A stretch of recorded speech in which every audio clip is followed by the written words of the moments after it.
ಏನೇನ್ ಹೇಳ್ಬೇಕಂತೀನಿ ಎಲ್ಲಾರು ಹೇಳಿ ನನ್ ಬಾಯನ್ ಮಾತ ಕಸ್ಕೊಂಡಿರಿ. ಅದಕ್ಕೆ ದಯಮಾಡಿ ನಮ್ ಸಿಬ್ಬಂದಿ ಎಲ್ಲ ಚಲೋ ಐತಿ. ಈಗ AC ಸಾಹೇಬ್ರು ಕೂತ್ ಆದೇಶ ಮಾಡ್ತಾರೆ DSP ಅವ್ರು ಹ್ಞೂ ಅನ್ನಬೇಕು, ತಹಸೀಲ್ದಾರ್ ಮಾಡ್ತಾರೆ ಹ್ಞೂ ಅನ್ನಬೇಕು, ಮೇಲಾಧಿಕಾರಿಗಳು ಹ್ಞೂ ಅನ್ನಲಿಲ್ಲ ಅವ್ರು ನಡೆಯಂಗಿಲ್ತಮ್ಮ.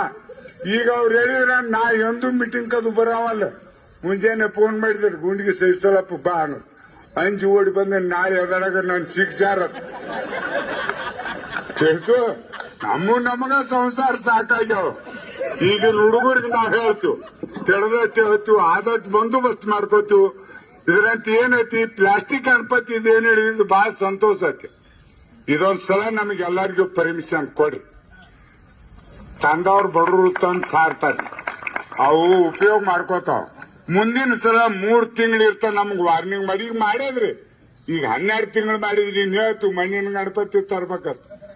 ಈಗ ಮಾಡಿದ್ರಿ ಅಂದ್ರ ಬಡವರಿಗೆ ಮಾರ್ಕೊಂತ ಹೊಡಿ ತುಂಬ್ಕೋತಾವ, ಅವ್ರಿಗೆ ಲುಕ್ಸಾನ್ ಆಕತಿ.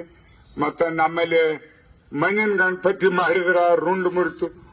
ಒಮ್ಮೆ ಏರ್ತಿದ್ದಾಗ ನನ್ನ ರುಂಡ್ ಮುರಿತೀರಿ ನಮ್ಮ ಅಪ್ಪ ಸಾತ.